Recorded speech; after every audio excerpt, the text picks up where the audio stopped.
si el primer punto fue el de la revelación de unos eventos y de gente inspirada que empieza a narrar de forma oral esos eventos, viene el segundo peldaño, que es cuando esas historias de la presencia de Dios en la vida cotidiana tomaron forma de textos escritos u orales, ya tienen un formato literario, aunque sea oral. Luego viene la tercera etapa, que es la cristalización de los libros de la Biblia, de momentos clave en la historia de Israel y de los cristianos originarios. Empieza a plasmarse los libros de la Biblia. Y el último punto es que los libros se ponen todos juntos y forman un canon. O sea, porque primero surgen los libros de Isaías, Jeremías, sueltos. Pero después viene un momento en que se unen todos juntos y esos textos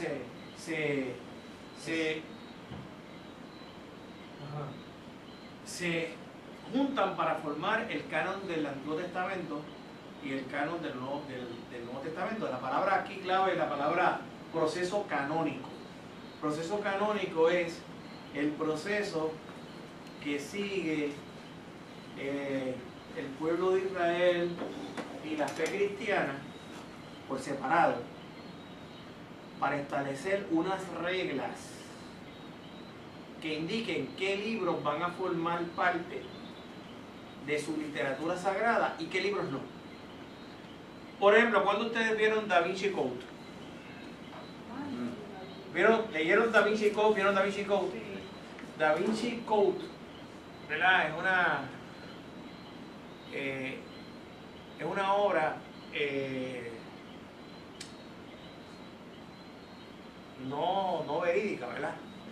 Es una ficción, es ficción, porque viene Dan Brown y dice, o sea, toda la historia está montada en esta ficción, que la literatura gnóstica muestran una literatura gnóstica desconocida, cosa que no es cierta, es conocida, muestra una vida de Jesús que indica que Jesús tuvo esposa e hijos. ¿Ok? Y entonces dice que esa información que ha sido guardada y que hay toda una descendencia biológica de esa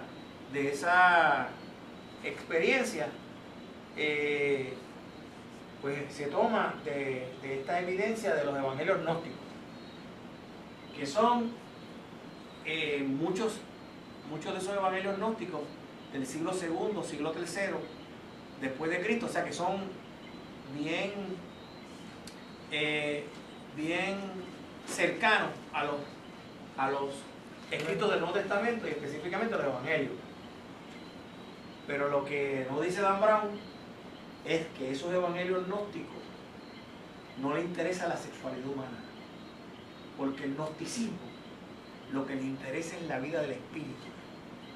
El gnosticismo hace una distinción entre el espíritu y la materia y visualiza a un Jesús fantasmagórico, y por esa razón, porque visualiza a un Jesús de Nazaret etéreo, eminentemente no humano, fantasmagórico, es que los cristianos de los primeros 4 siglos dijeron: esos escritos no pueden ir aquí porque están distorsionando la humanidad de Jesús.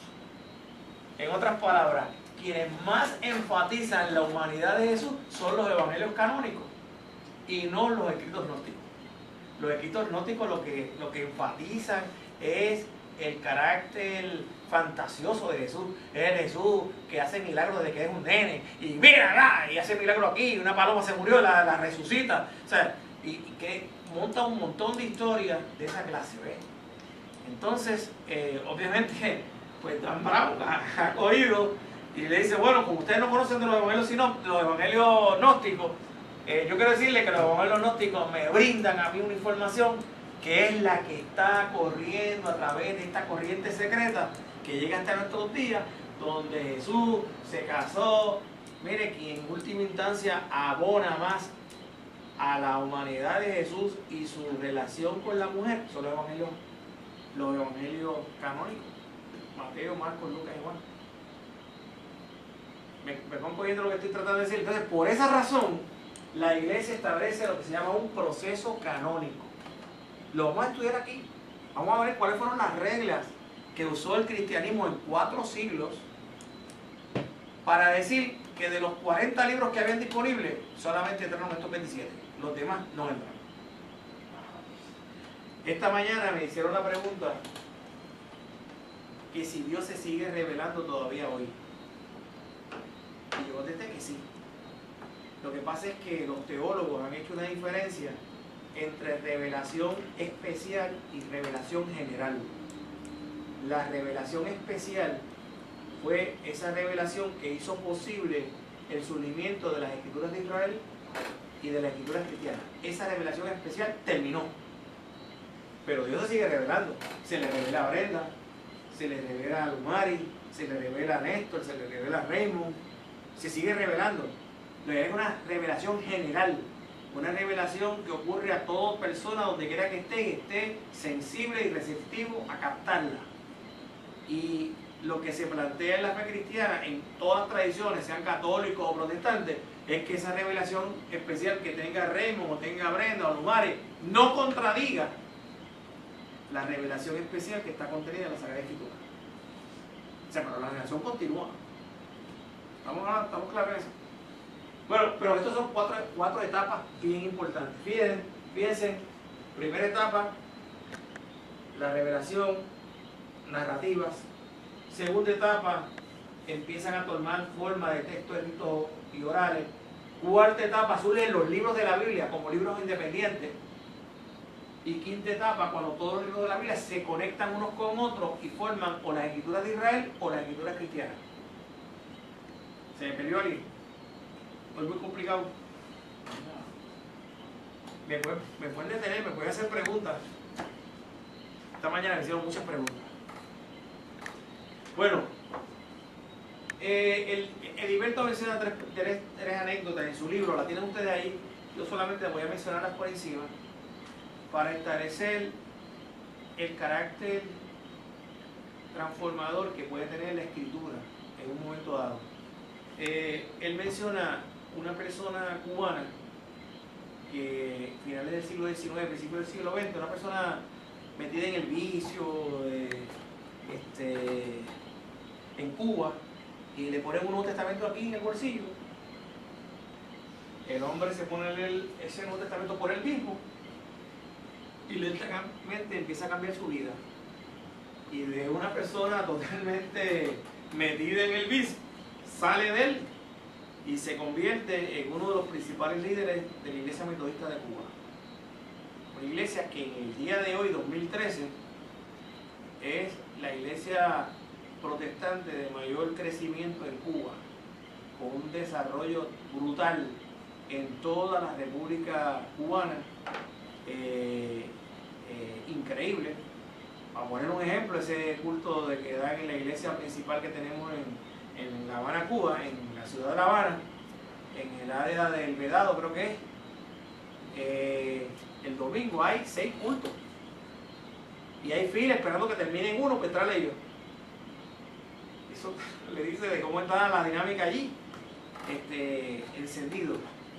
Y todo eso comenzó con una persona que alguien le puso un Nuevo Testamento en el bolsillo y leyéndolo, leyó el Evangelio y dijo: contra, si este Jesús es lo que dice ser, ese Jesús tiene que decirme algo a mí.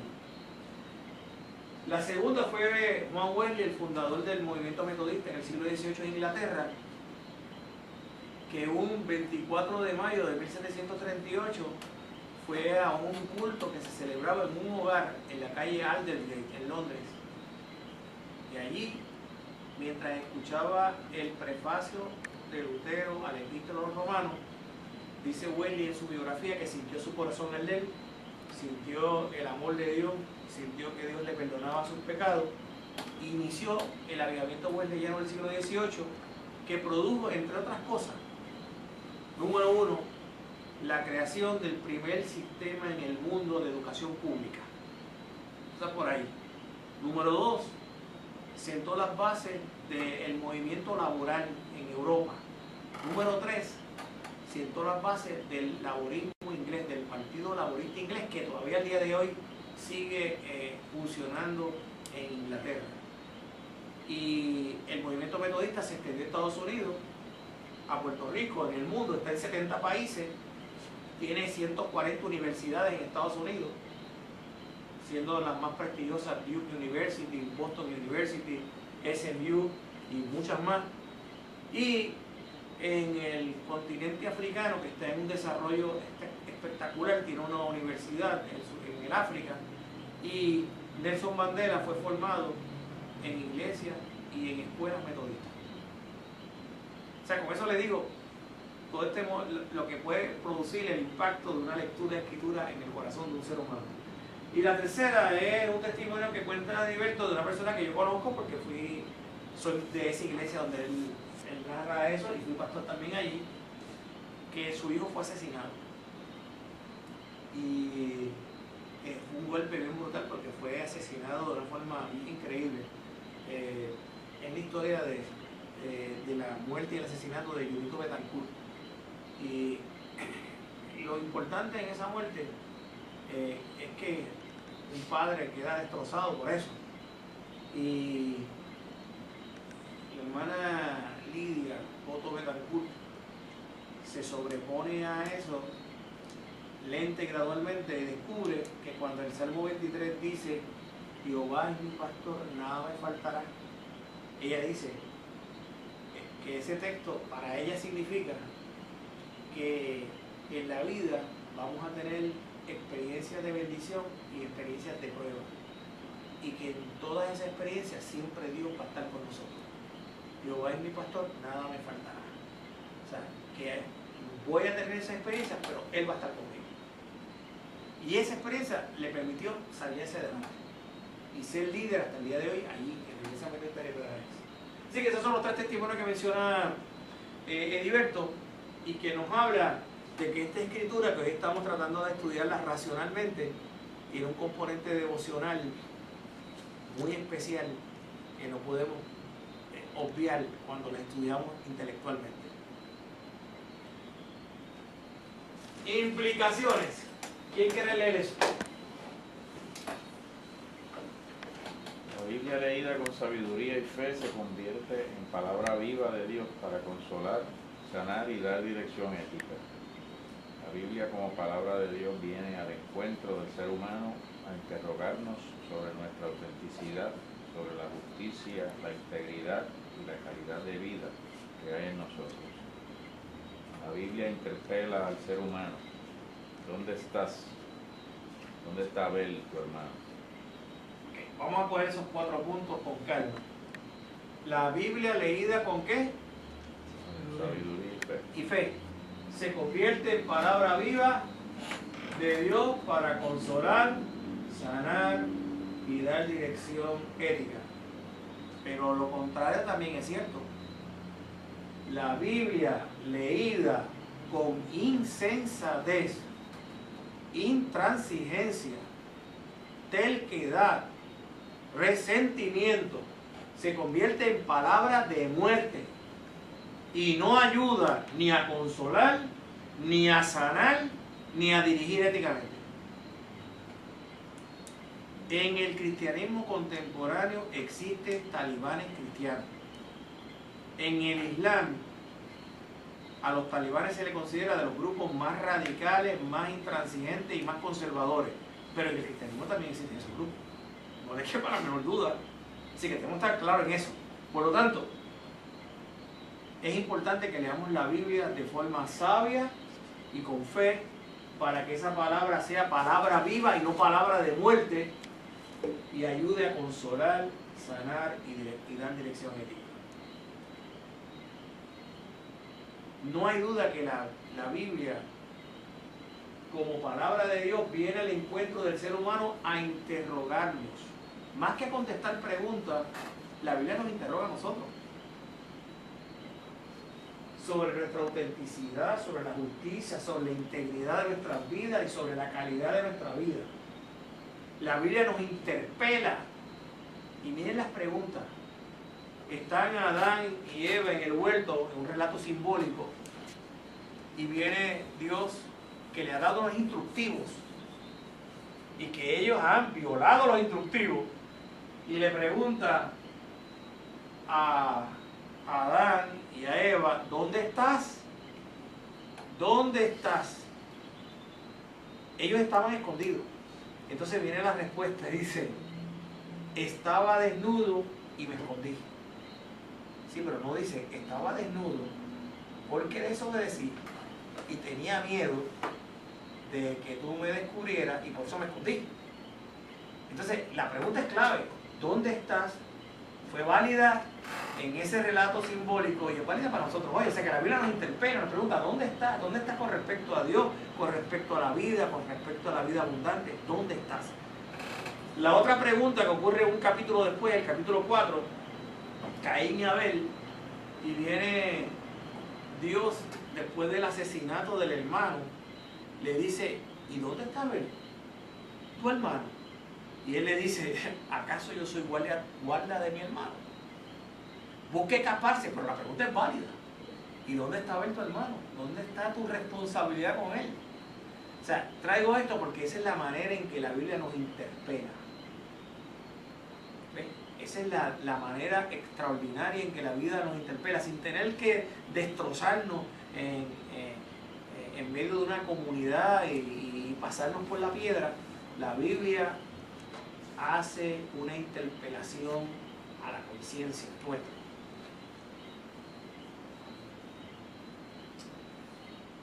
Este concepto es importante, concepto palabra de Dios. Ediberto, y yo estoy de acuerdo con él, sostiene que la palabra de Dios con P mayúscula es Jesucristo. Dice el texto de Juan, en el prólogo del Evangelio según San Juan, díjese en Logos, Caigologos, en Prostos, Eón, Caiteo. En el principio era el Logos, y el Logos era con Dios, y el Logos era Dios. Otras versiones dicen en el principio era el verbo. Otras dicen en el principio era la palabra. Jesucristo es el verbo, la palabra de Dios, la razón de ser de todas las cosas. Por eso, Heriberto López sostiene y dice, la palabra de Dios con mayúscula es Jesucristo. Porque es la palabra de Dios que viene al pueblo de Dios por medio de palabras humanas. Dios, pues dice, la palabra de Dios con P minúscula es la Biblia. O sea, la Biblia es palabra de Dios, pero en P minúscula. Porque mire, si yo fuera a decir que la Biblia es palabra de Dios con P mayúscula, ¿dónde quedan los textos de la Biblia del Antiguo Testamento? Donde dice que restrayemos los niños contra las pencas y contra las paredes. Hay textos que dicen eso. ¿Dónde quedarían los textos de asesinato que hay?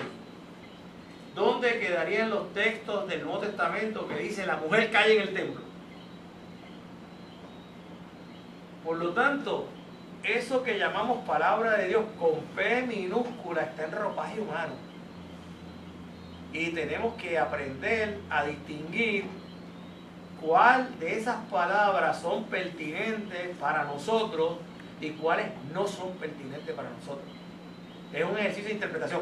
Si usted dice de tapa a tapa, eso es así, no hay quien lo borre. Cuando usted llegue a esos momentos así, que se encuentra contextos donde hay crímenes que se sancionan y donde hay muertes que se sancionan, ¿usted va a abonar eso?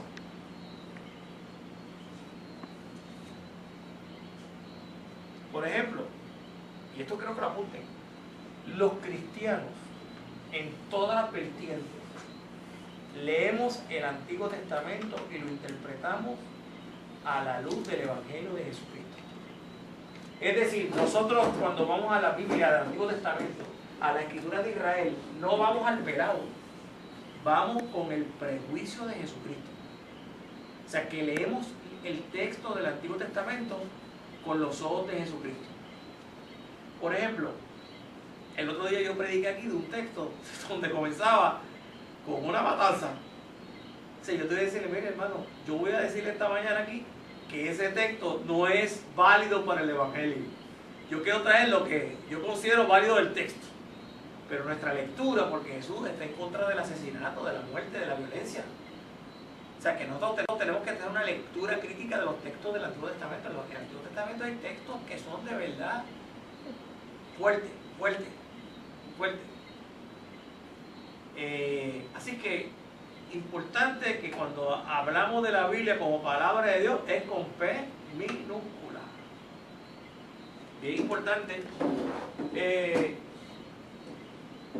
Nos habla en nuestro lenguaje con nuestros límites. Y quiero decirle aquí, todo el lenguaje humano es limitado. Ningún lenguaje humano es absoluto. Si tuviéramos el abecedario del cielo y el lenguaje del cielo, pues quizás. Pero como tenemos el lenguaje humano, y el lenguaje humano se articula perceptualmente, y el lenguaje humano siempre es limitado, siempre aparecen palabras nuevas que describen cosas nuevas que antes ni se mencionaban. Pues todo nuestro hablar de Dios siempre es aproximado, nunca es total, siempre es parcial. El propio lenguaje limita, y tenemos que tener claro en eso, porque si no, tenemos que tener cuidado de no terminar sacralizando el lenguaje de la Escritura, porque eso se llama bibliolatría. Bibliolatría, la idolatría son los ídolos. Bibliolatría es hacer un ídolo del lenguaje antiguo de la Escritura, sacramentalizando ese lenguaje y justificando todo lo que ese lenguaje dice. Y entonces, obviamente, si usted lo dice de esa forma, las mujeres no pueden hablar en la iglesia. No hay manera. Ah, no, porque entonces tenemos esta doble vara, ¿no? Lo que pasa es que las mujeres ya supone algo que Pablo se le fue la mano. Pero entonces decimos eso con respecto a Pablo, pero no lo decimos con respecto a la pena de muerte. Y entonces decimos, hay que aplicar la pena de muerte porque en el Antiguo Testamento, ojo por ojo y diente por diente. Oye, ven acá, ¿y dónde quedaron las palabras de Jesús que dijo que si tu enemigo te da una cachetada, ponle... ¿Cómo queda eso? ¿En qué sentido entra ese texto para hablar ahí? Independientemente de que el texto da la cara, ¿verdad? Que la gente lo malinterpreta. La gente cree que ese texto que Jesús dice que si me da una galleta, poner otra mejilla. Y quieren, dame la otra, ¡tan! Dame la otra, ¡tan! Dame la otra, ¡tan! Eso no es lo que el texto dice. Lo que el texto dice es, cada texto hay que leerlo en el contexto cultural donde se dijo, es que si me dan a mí una cachetada, yo no me voy a oír, yo voy a enfrentar a la persona, a cuestionarle por qué me da la cachetada. Y en la medida en que yo cuestiono a esa persona y lo cuestiono con palabras sin ofenderlo, sin agredirlo, yo lo estoy poniendo en vergüenza en una cultura que tiene como principio honor y vergüenza. Eso es lo que significa eso. Que no, porque me dio el coro, yo me voy a ir huyendo, ay, me dieron. No, es que yo no voy a darle el frente para confrontarlo. En ese mismo texto dice que si te quitan la capa, que tú se la des, pero el texto lo que dice es que si te vienen a decir que la capa que tú tienes no te pertenece, esnúate para que diga, pues tú quieres la capa, tienes la capa y mi ropa, toma.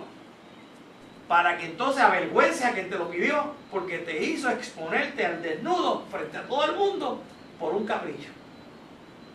O sea que es una manera de contestar de forma no violenta. Mahatma Gandhi fue uno de los primeros que interpretó los textos así.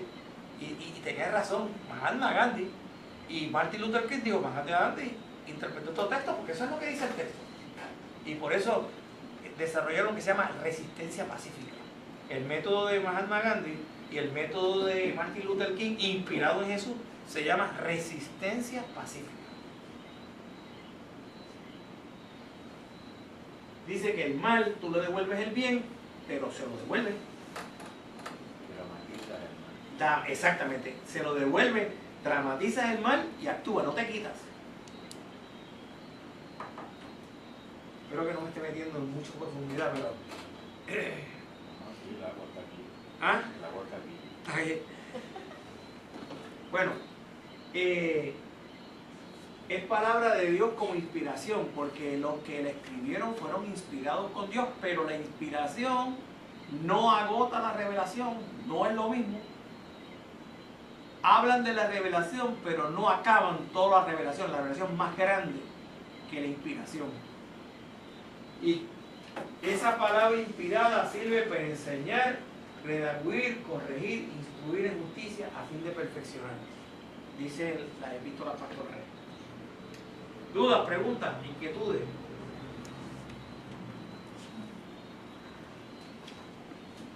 Ok, volvemos otra vez a las cuatro capas. ¿Se acuerdan de aquellas 4 capas? Pero esta vez voy a poner el texto de Génesis 1. ¿Alguien ha leído ese relato? Déjame ponerlo como lo dije esta mañana. ¿Cuáles son los primeros 5 libros de la Biblia? ¿Saben los nombres? Ok, escríbanlo. Génesis, Éxodo, Levítico, Número y Deuteronomio. ¿Ok?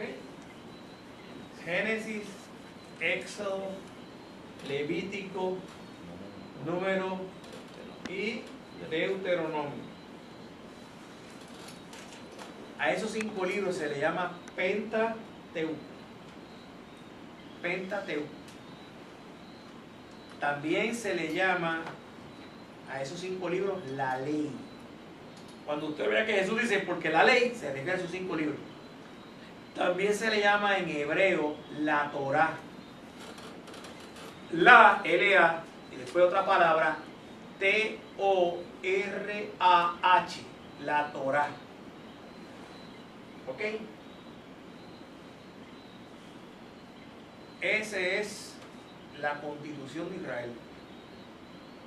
Los israelitas ayer y hoy le dan preeminencia a esos primeros 5 libros de la Biblia, a ese Pentateuco. La palabra Génesis significa principio. La palabra Éxodo significa salida. La palabra Levítico significa leyes rituales o rituales de pureza. Rituales de pureza. La palabra números es números. La palabra Deuteronomio, revisión de la ley. Revisión de la ley. Revisión. Sí, Deutero, revisión. Esta es la constitución de los... Del pueblo de Israel. Esta es la constitución. Este es un documento importantísimo. La constitución. Ahora, empecemos diciendo lo siguiente. ¿Se acuerdan que yo dije que la Biblia se divide en 2 partes? La Biblia, lo usamos los cristianos, tiene 2 partes. ¿Cómo se llaman esas 2 partes? Los libros de Israel y los... Exactamente. cristianos. Las escrituras de Israel, que nosotros le llamamos Antiguo Testamento. AT significa Antiguo Testamento, no ATH. Y las escrituras cristianas,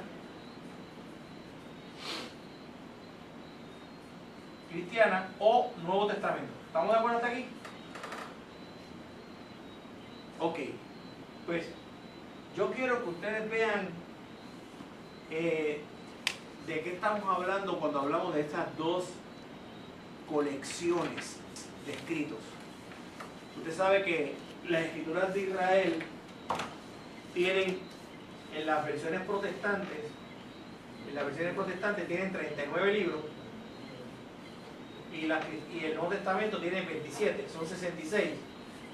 Pero en los católicos, las escrituras de Israel tienen 49 y el Nuevo Testamento tiene 27, son 72. 73, ¿qué dije? 73. 72. 45 y 27, 72. Las católicas. 45 o 49. 45.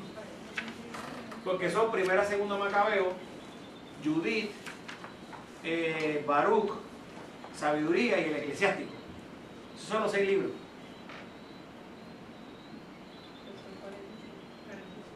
¿Ah? Son Baruch, Judith, Tobías, el Eclesiástico y primera, segunda Macabeo. Son 6 más 66, son 72. ¿Estamos claros? Yes. ¿Qué pasa? Esto es lo que yo quiero establecer. Ese documento que yo le acabo de repartir ahora, ¿dónde comienza? ¿Dónde comienza? ¿Cuál es lo primero que dice acá arriba, en esta cronología? ¿La época de qué?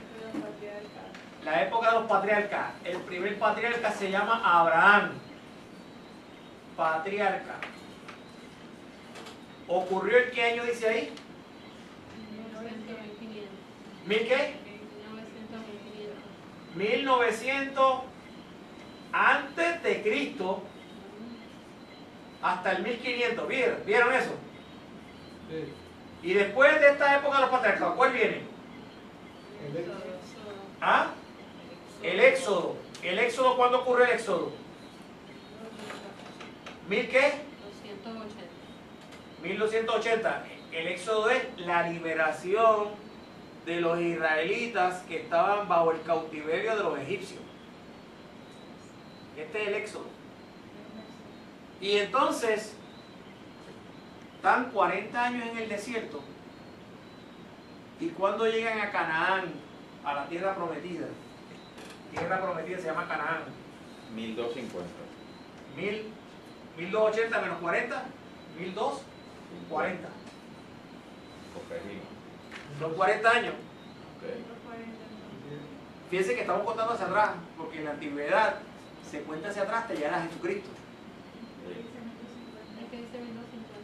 ¿Dice 1250?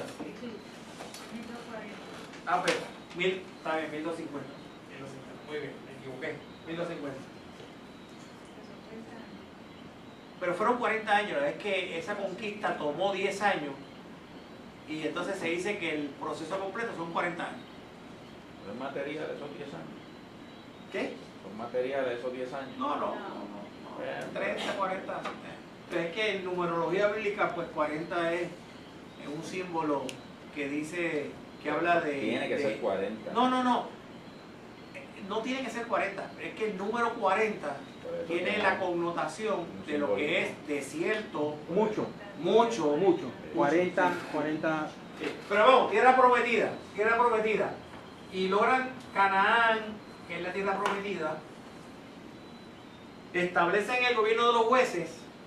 Y luego del gobierno de los jueces viene la monarquía. ¿Y cuándo empieza la monarquía?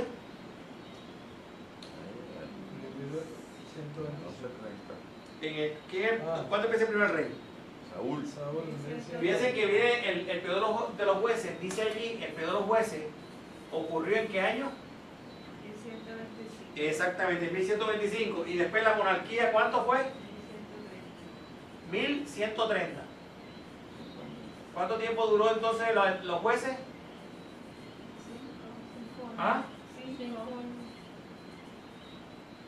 5 añitos. 5 añitos, ¿verdad? 1125 a 1130. Este es un periodo donde los jueces eran líderes, que es como un consejo de estado, pero no había presidente. Y entonces dicen, es hora que tenga Israel un presidente, y deciden establecer una monarquía como eran los gobiernos que rodeaban a Israel. Y el primer rey se llamó Saúl, el segundo y el tercero. Cuando muere Salomón, ¿qué año muere Salomón? En el 930, Israel, que era un solo país, se divide. Israel se divide en dos partes.